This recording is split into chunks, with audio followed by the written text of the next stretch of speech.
conversar um pouquinho sobre a maturação da função oral. Isso por quê, Juliana? Por que a gente vai conversar sobre isso? Para a gente poder entender o que realmente pode ou não impactar na maloclusão, né? Aquilo que a gente falou lá no primeiro módulo.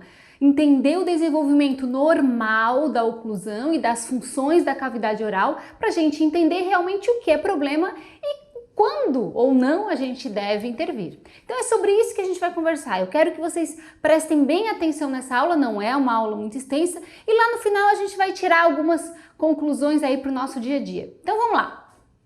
Maturação da função oral. Como que ocorre essa maturação, né? Esse desenvolvimento, esse amadurecimento das funções da cavidade oral.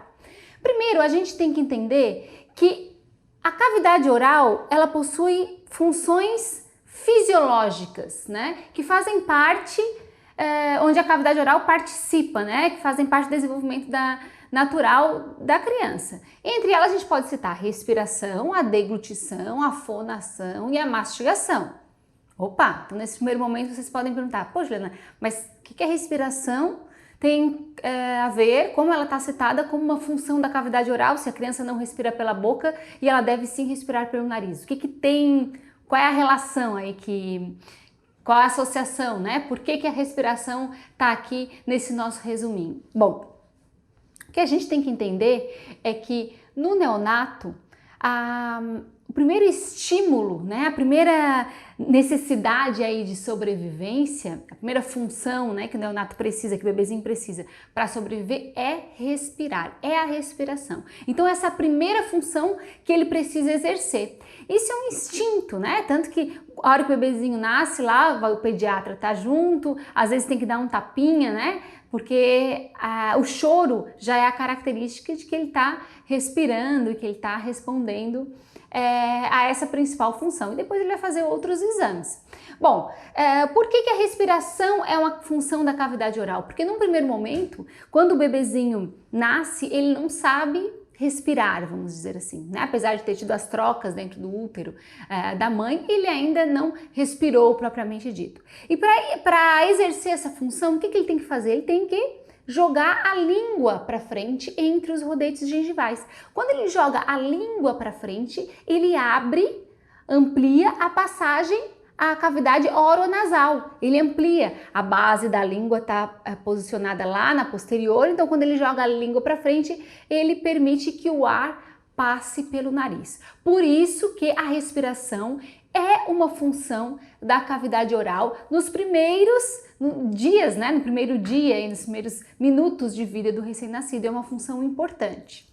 Bom, então, a partir do momento que o bebê nasce, ele tem a necessidade de estabelecer uma via aérea, de ter espaço lá atrás para o ar poder passar. E aí, o que ele faz? A língua se posiciona para frente e ligeiramente para baixo. E a mandíbula, consequentemente com a língua, se posiciona entre os rodetes gengivais, a mandíbula também se posiciona um pouquinho para baixo. Então, essa função de posicionamento de língua e de mandíbula, que ela é expressada, né, expressa na cavidade oral, permite que o bebê respire. Por isso que a gente costuma classificar a respiração como uma função da cavidade oral nos primórdios aí de vida do recém-nascido. Então aqui, se a gente observar um bebezinho até em repouso, às vezes a gente vê a língua mesmo em repouso já entre os rodetes gengivais. Isso é comum, né? A gente observar, afastar às vezes o lábiozinho assim e ver a língua ali na frente, posicionada na região anterior. Isso é um estímulo,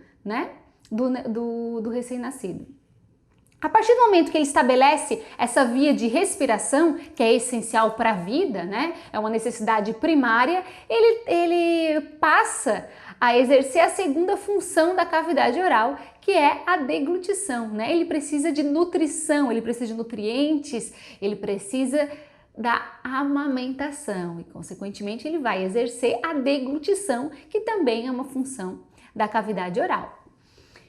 E E a deglutição é exercida principalmente através da amamentação, ou natural ou artificial. Claro que aqui o objetivo do curso não é conversar sobre os benefícios da amamentação, mas a gente sabe o quão é importante a amamentação. A gente vai conversar um pouquinho resumidamente aí na aula de crescimento, mas como é um fator importante aí para o crescimento e desenvolvimento da criança como um todo, principalmente no primeiro ano de vida até o segundo ano. São inúmeros benefícios aí da amamentação no crescimento do indivíduo. Na aula de crescimento e desenvolvimento, a gente volta a tratar um pouquinho mais sobre esse assunto, certo? Então a sucção essa necessidade de deglutição, ela vem através também de um reflexo que o neonato tem chamado de reflexo de sucção. Aí tem um pouco de divergência, vocês vão ver que alguns autores vão chamar de reflexo de sucção, outros não, porque na verdade o bebê não suga do bico do seio da mãe, né? Na verdade o que ele faz é estimular as ocitocinas para poder